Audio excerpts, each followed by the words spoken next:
All right, welcome back everyone to Courtroom Conversations, right here on the Classic Courtroom YouTube channel. Don't forget to hit that like button and subscribe so you don't miss any of our deep dives into some of the craziest cases out there. I'm Dylan Brooks Hamilton, and of course, as always, I'm joined by the one and only Susan Kelly Ashford. Absolutely, and hi to all our viewers out there.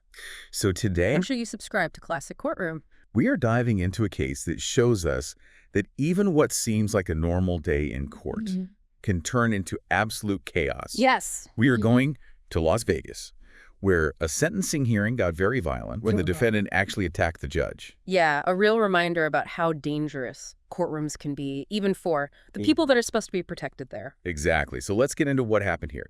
The defendant, Deobra Redden, was in court to be sentenced by Judge Mary Kay Holthus for felony battery. As the judge was about to give Redden his sentence, he jumped over the 4-foot bench, Wow.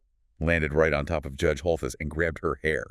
Can you imagine the terror in that courtroom? Oh, it's chilling just to imagine. Yeah. And I read that even the American flag that was on the judge's bench fell over during the attack, just adding to the chaos and I think the symbolism of the whole thing, too. Oh, yeah, the whole visual is crazy and scary. But thankfully, Judge Holthus was okay. I mean, she was shaken up. Understandably. But she didn't have any serious injuries.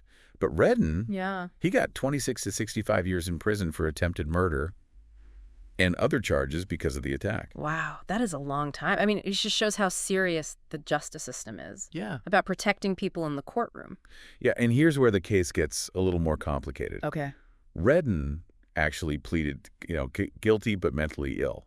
We hear that plea a lot, but I don't think people really understand what it means. Right. Can you explain it a little? Yeah, sure. So guilty but mentally ill means that the defendant, they admit they did it, but that they have a mental illness that contributed to the crime. It doesn't mean that they're not responsible for the crime or that they get to go free or anything like that, but it does affect things like the sentence and what kind of treatment they get in prison. Okay, so it's a way for the justice system to say, hey, you did this, you have to be punished.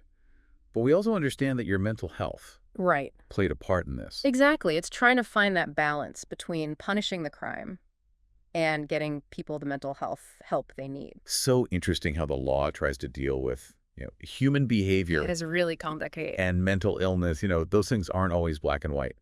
And on the topic of mental health, Redden's lawyer said that Redden wasn't taking his medication for schizophrenia when he attacked the judge. That's a big factor. Does that change anything legally? Well, just because someone doesn't take their meds doesn't mean they're not responsible, but this does make the case more complex. You see, the court has to look at whether Redden's mental state at the time of the attack may be made worse because he wasn't taking his meds, made him unable to understand what he was doing, or what the consequences could be. There's no easy answer here. It's a lot to think about. It all really comes down to intent, right? And speaking of intent, I found something Redden said at his sentencing really interesting. Okay. He said, I'm not making excuses for what I did, but I'm not a bad person. And I know that I didn't mean to kill Mary Kay Holthus. That's really something. What do you think about that? Well, I think it shows how conflicted he is. He knows he did something wrong, but he's also saying he's not a bad guy. He's struggling with the idea of what he meant to do versus what actually happened. It's hard to understand what was going on in his head, especially with the mental illness part of it. It makes you wonder how the justice system can figure out what someone meant to do when they might not have been in control of their actions because of mental illness. It's a really tough question with no easy answers. Exactly, and it makes you think about how the justice system could be better, finding that balance between holding people accountable and making sure people with mental illness get the help they need. We definitely need to keep talking about that. Well, everyone, that's another deep dive here on Courtroom Conversations, but like we saw today, the conversation doesn't stop here. This case raises a lot of questions about safety in the courtroom, mental health, and how complicated the justice system can be. What are your thoughts? Let us know in the comments, and don't forget to like this video. And subscribe to the Classic Courtroom channel for more deep dives. See you next time. Bye, everyone.